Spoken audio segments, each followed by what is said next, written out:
నమస్తే. శ్రీ గురుభ్యో నమః. శ్రీమాత్రే నమః. ఆదిత్యాయ చ సోమాయ మంగళాయ బుధాయ చ గురుశుక్ర శనిభ్యే రాహవే కేతవే నమః.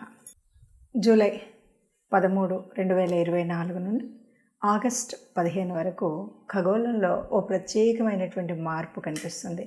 ఈ మార్పు ఒక యోగం. ఆ యోగం ఏమిటి అంటే, కొన్నిసార్లు గ్రహాలు మనకు యోగించేవిగా, కొన్ని యోగించినవిగా ఉంటాయి. జన్మకుండలిలో సహజ సిద్ధంగానే కొన్ని కలయికలు, కొన్ని చూపులు, కొన్నింటి వల్ల మనకు ప్రత్యేకమైనటువంటి యోగాలు కనిపిస్తూ ఉంటాయి.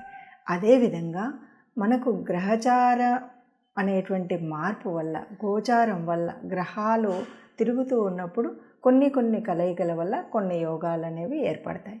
ఆ విధంగా మనకు ప్రస్తుతం వృషభ రాశిలో ఉన్నటువంటి గురువు ఇప్పటికే ఉపస్థితిలో ఉంటే, మరి కుజుడు తన యొక్క మార్పు వల్ల గురువుతో కలుస్తున్నాడు.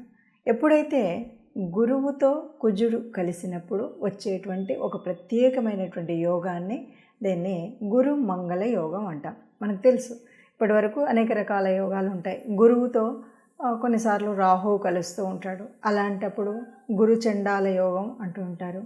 అలాగే చంద్రుడు కలుస్తూ ఉన్నప్పుడు గజకేసరి యోగం అంటాం. అదేవిధంగా ఇక్కడ కుజుడు అంటే మంగళుడు అనేటువంటి నామం ఉంది కాబట్టి ఇది గురుమంగళ యోగం అవుతుంది. గురుమంగళ యోగం ఎప్పుడు కూడా ఎవరికైనా సరే మంచిని ఇస్తుంది. ఇప్పుడు సహజంగా మనం చూడాలంటే కొన్ని కారకత్వాలు మనకు తెలిసి ఉండాలి. కారకత్వాల్లో కనుక చూస్తే కుజుడు అంటే ధైర్యం, సాహసం, భూమి, గృహ సంబంధమైనటువంటి విషయాల్లో మనకు యోగించినప్పుడు మంచి చేయడం, యోగించినప్పుడు కొంత అటు ఇటుగా ఉండడం అనేటువంటిది సహజంగా అందరికీ తెలిసినటువంటి ఒక కారకత్వం. మరి గురువు ఏ రాశిలో ఉంటే ఆ రాశి యొక్క కారకత్వాన్ని పెంపొందింపచేయడం ఆయన సహజ లక్షణం.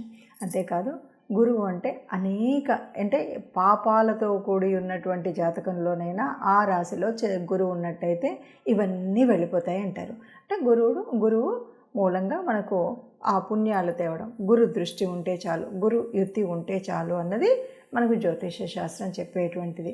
మరి అలాంటప్పుడు గురువుతో కుజుడు కలయడం వల్ల, ఆ కలయిక వల్ల ఇది గురు మంగళ యోగం అంటారు. ఈ గురు మంగళ యోగం వల్ల ఏమొస్తుంది అంటే, ఏ కుజుడికి ఉండేటువంటి సహజ లక్షణమైనటువంటి ధైర్యం, స్థైర్యం, ఏదైనా ఒక దీక్షతో చేయాలి, తప్పనిసరిగా పూర్తి చేయాలి అనేటువంటి భావన ఏదైతే ఉందో అది వ్యాప్తి చెందుతుంది. అలాగే గురువు అంటే తెలివితో చేసేటువంటి పని. గురువు అంటేనే గురుతత్వం అంతా కూడా ఒక మార్గదర్శనం చేయడం, తెలివిగా చేయడం, ఇవన్నీ ఉంటాయి.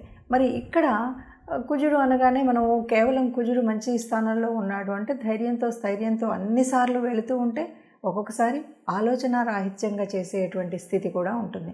అది లేకుండా ఉండాలి అంటే తప్పనిసరిగా మనకి ఒక ఆలోచన, మార్గదర్శనం కలిగే విధంగా ఉండాలి. ఇప్పుడు గురు మంగళ యోగంలో ఆ రెండూ దొరుకుతాయి అన్నమాట. అందువల్ల ఈ గురుమంగళ యోగం వల్ల ప్రతి ఒక్కరికి అంటే ఖగోళంలో జరుగుతున్న మార్పు ఇది. కొంతమందికి సహజ సిద్ధంగానే జన్మకుండలిలో గురుమంగళ యోగం ఉండి ఉంటుంది, వాళ్ళకి ఈ కాలం మరీ అనుకూలిస్తుంది.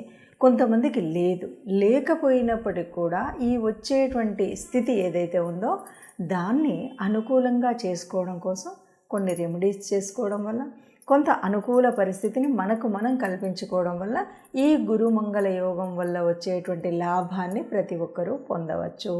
అందుకు ఈ గురుమంగళ యోగం వచ్చేటువంటి పరిస్థితి ఎలా ఉంటుంది, ఏ రాశి వారికి ఎలా ఉంటుంది అది తెలుసుకోవడానికి ముందు ప్రతి ఒక్కరు కూడా దాన్ని ఒడిసి పట్టుకోవడానికి, ఖగోళంలో ఉన్నటువంటి మార్పు అయినప్పటికీ కూడా దాన్ని మనం కూడా స్వీకరించడం కోసం ఏ రకమైనటువంటి రెమెడీస్ చేయాలి ఏంటి అన్నది చూద్దాం. వృషభ రాశి వారికి గురుమంగళ యోగం ఎలా ఉంటుందో చూద్దాం. నిజానికి వృషభ రాశిలోనే ఈ యోగం కలిగిస్తుంది, ఈ యుతి ఉంది కాబట్టి ఇక్కడే కుజుడు గురువు కలుస్తున్నారు. ఎప్పుడైనా రాశిలో ఉంది అంటే మనకి ఎలా ఉంటుంది అంటే, చూడగానే ఎవరైనా సరే ఈ 45 రోజులు కూడా వాళ్ళని చూస్తే ముఖ్యంగా ముఖం కొద్దిగా దేదీప్యమానంగా ఉంటుంది. ఎవరిది ముఖమైనా ఎప్పుడు దేదీప్యమానంగా ఉంటుంది? ఇంగ్లీష్లో ఒక సామెత ఉంటుంది, face is the index of mind అంటారు. అంటే ఎప్పుడు ఉంటుంది, నీకు ఒక ధైర్యం ఉంటే, ఒక స్థైర్యం ఉంటే ఈ పని నేను అవలీలగా చేయగలుగుతాను, ఇది నాకేం ఇబ్బంది లేదు అనేటువంటి, అంటే ఆర్థిక పరంగా కానీ శారీరక పరంగా కానీ సరి అయినటువంటి స్థితి ఉంటుంది కాబట్టి ఆ ఫేస్ అలా ఉంటుంది అని చెప్పొచ్చు. ఇవన్నీ మనకు కలిసి వచ్చే లక్షణాలు కాబట్టి చాలా ఒక ముఖం చూడగానే ఒక రకమైన తేజస్సు కనిపించడం ఉంటుంది.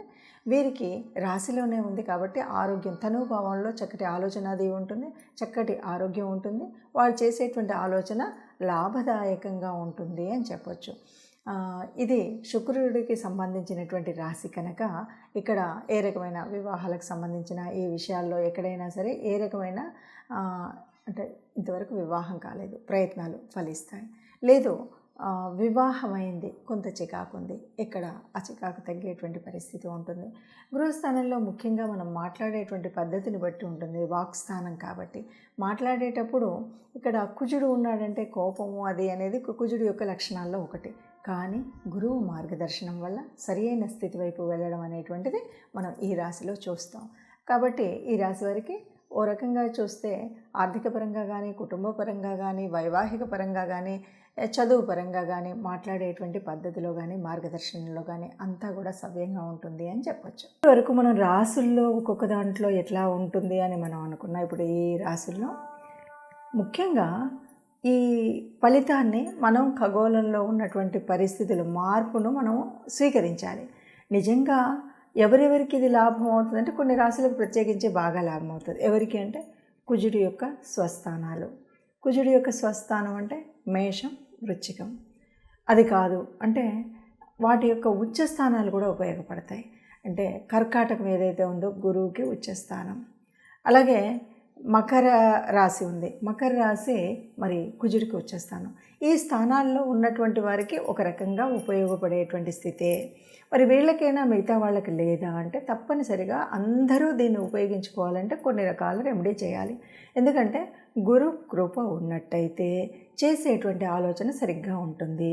గురు కృప కలగాలి అంటే మనం తప్పనిసరిగా మనం చూస్తూ ఉంటాం. కొంతమంది ఏ రకమైన పనులనైనా చాలా అవలీలగా చేయగలుగుతామనే నమ్మకంతో ముందుకు వెళ్ళగలుగుతారు. కానీ కొన్నిసార్లు తప్పటడుగు వేయడం అనేటువంటిది జరుగుతుంది. కారణం అప్పుడు అంటూ ఉంటారు, తొందరపాటు వల్ల అయింది, కొద్దిగా ఆలోచించుంటే బాగుండేదని. ఆ ఆలోచన విధానం కావాలి అంటే తప్పనిసరిగా గురువు యొక్క ఆశీస్సులు ఉండాలి. మరి మనం ఏం చేయాలి ఇప్పుడున్న పరిస్థితుల్లో? నిజంగా ఇప్పటికీ కూడా మీకు మార్గదర్శనం చేసేవాళ్ళు గురుతుల్యులు ఎవరైనా ఉంటే కూడా ఇప్పుడు ఈ కుజుడి యొక్క మార్పు సహజంగా మనకు 45 రోజుల వరకు ఉంటుంది. అంటే ఒక రాశి నుండి ఇంకొక రాశికి వెళ్ళడానికి 45 రోజులు. ఈ 45 రోజుల కాలం ఏదైతే ఇప్పుడు గురువుతో కలిసి ఉందో, గురువుతో యుతి ఉందో, ఈ కాలంలో తప్పనిసరిగా గురుస్తుతి ఎవరికి చేయాలి అంటే మీకు సహజ సిద్ధంగానే ఉన్నటువంటి మీ గురువులు ఎవరైనా ఉంటే గురువుగారిని వారి యొక్క ఆశీర్వచనం తీసుకోవడం కోసం వెళ్ళడం, వారికి పళ్ళు ఫలాలు తీసుకువెళ్ళడం ఇలాంటివి ఒకటి. లేదు గురుతుల్యులైనటువంటి వారు ఎవరైనా ఉంటే వారి దగ్గరికి వెళ్ళడం, అది రెండవది. ఇవి రెండు కాదు అంటే తప్పనిసరిగా గురు తత్వం కలిగినటువంటి దేవతలు, దక్షిణామూర్తి మనందరికీ తెలిసినటువంటి వాళ్ళే, రాఘవేంద్ర స్వామి, ఇలాంటి గురుతుల్యుల యొక్క దేవతా స్వరూపాలు ఏవైతే ఉన్నాయో అంటే అనేక రకాలుగా మార్గదర్శనం చేసినటువంటి గురువులు, ఈ మార్గదర్శనం చేసినటువంటి ఆ దేవతలకి ఆ సమయంలో ముఖ్యంగా విశేషించి గురువారం రోజు మీరు ఆ దేవాలయానికి వెళ్ళడం.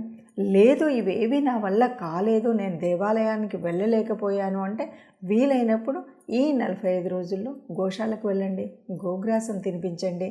గురు సంబంధం, ఎందుకంటే ఒక గోమాతలో మనకు సర్వదేవతా నిలయమైనటువంటి గోమాత కనుక ఆ అమ్మకు తినిపించినట్టయితే మనకు గురువుల యొక్క ఆశీస్సులు లభిస్తాయి. లేదు అంటే గురుతుల్యులైన వారు ఎవరైనా పెద్దవాళ్ళు ఉంటే వాళ్ళకి కావాల్సిన సేవ చేయండి. ఇవి ఏవి కూడా కాలేదు, ఒక్కరోజు వీలైందంటే దేవాలయానికి వెళ్ళి సేవ చేయండి. మొత్తంగా గురువుల యొక్క ఆశీర్వచనం కనుక ఉంటే ఈ తప్పనిసరిగా ఈ మారుతున్న ఈ 45 రోజుల కాలంలో మనం పొందవలసినటువంటి ఈ గురు మంగళ యోగాన్ని పొందుతారు. అందరూ ఆ యోగాన్ని పొందాలని ఆశిద్దాం. అందరూ సుఖంగా ఉండాలి, అందులో మనం ఉండాలి. సర్వే జనా సుఖినో భవంతు.